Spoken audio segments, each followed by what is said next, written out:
Hello दोस्तों, आज की इस वीडियो में हम कहानी के माध्यम से हिंदी पढ़ने का अभ्यास करेंगे। अगर आपने अभी तक पिछले वीडियो नहीं देखे तो देख लें, जिससे कि आपको पढ़ने में आसानी होगी। चलिए वीडियो को शुरू करते हैं। आज हम पढ़ेंगे कृष्ण जन्म की कहानी। चलिए शुरू करते हैं।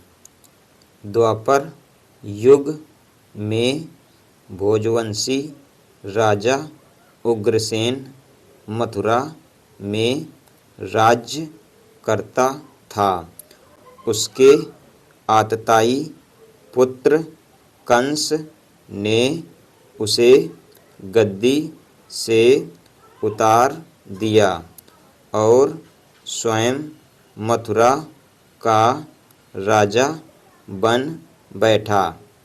कंस की एक बहन देवकी थी, जिसका विवाह वासुदेव नामक यदुवंशी सरदार से हुआ था। एक समय कंस अपनी बहन देवकी को उसकी ससुराल पहुंचाने जा रहा था।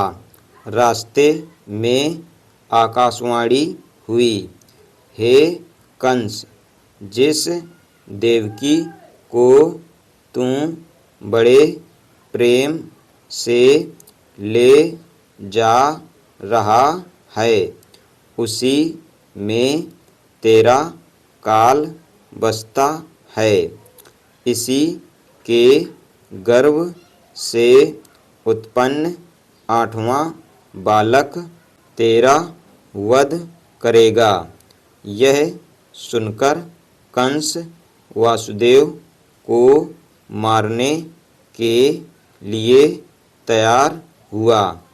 तब देवकी ने उससे विनय पूर्वक कहा, मेरे गर्भ से जो संतान होगी, उसे मैं तुम्हारे सामने ला दूंगी।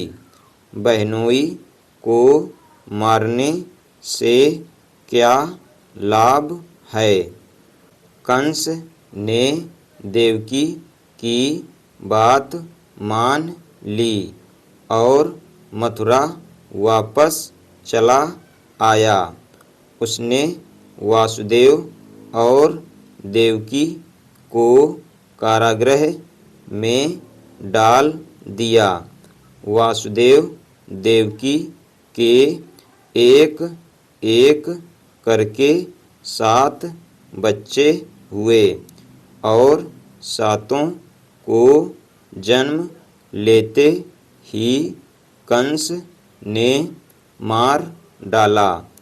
अब 8वां बच्चा होने वाला था।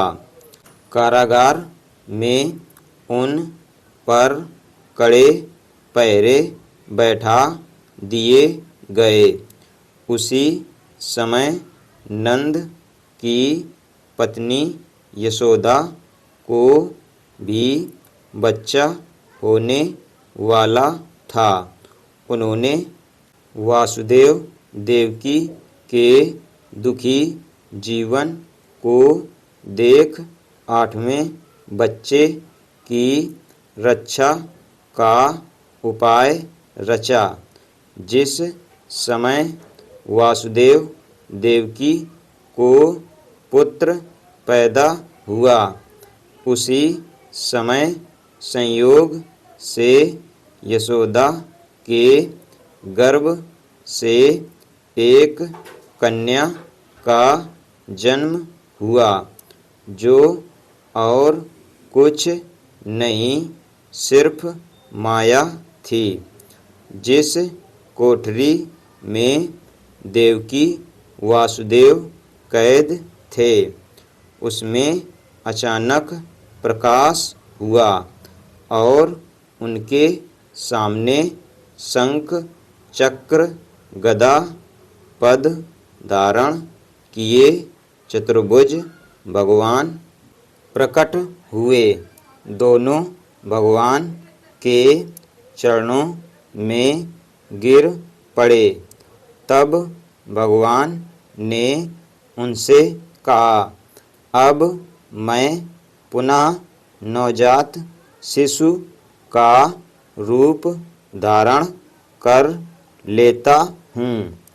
तुम मुझे इसी समय अपने मित्र नंदजी के घर वृंदावन में भेज आओ और उनके यहाँ जो कन्या जन्मी है उसे लाकर कंस के हवाले कर दो। इस समय वातावरण अनुकूल नहीं है, फिर भी तुम चिंता न करो। जागते हुए पहरेदार सो जाएंगे। कारागृह के फाटक अपने आप खुल जाएंगे और उफनती अथाह यमुना तुमको पार जाने का मार्ग दे देगी। उसी समय वासुदेव नवजात शिशु रूप श्री कृष्ण को सूप में रखकर कारागृह से निकल पड़े और अथाह यमुना को पार कर नंदजी के घर पहुँचे।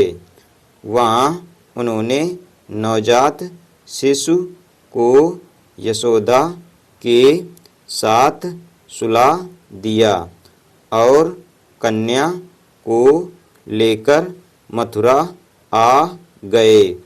कारागृह के फाटक पूर्वत बंद हो गए। अब कंस को सूचना मिली कि वासुदेव देवकी को बच्चा पैदा हुआ है। उसने बंदीगृह में जाकर देवकी के हाथ से नवजात कन्या को छीनकर पृथ्वी पर पटक देना चाहा, परंतु वह कन्या आकाश में उड़ गई और वहाँ से कहा, अरे मूर्ख, मुझे मारने से क्या होगा? तुझे मारने वाला तो वृंदावन में जा पहुँचा है। वह जल्द ही तुझे तेरे पापों का दंड देगा। कंस ने श्री कृष्ण को मारने के लिए कई उपाय अपनाए, लेकिन वे सभी में विफल रहा।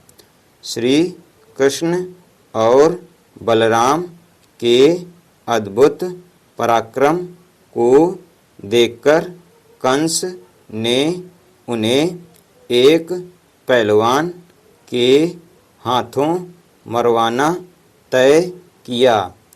इसके लिए कंस ने श्री कृष्ण और बलराम को पहलवान से लड़ने के लिए आमंत्रित किया, लेकिन उन्होंने उस पहलवान को मार दिया और कंस का भी वध कर वासुदेव और देवकी को कारागार से मुक्त कराया। आज हमने पढ़ा श्री कृष्ण की जन्म की कहानी। अगर आपको ये वीडियो पसंद आए तो वीडियो को लाइक करें, हमारे चैनल बच्चों की शिक्षा को सब्सक्राइब करें। धन्यवाद।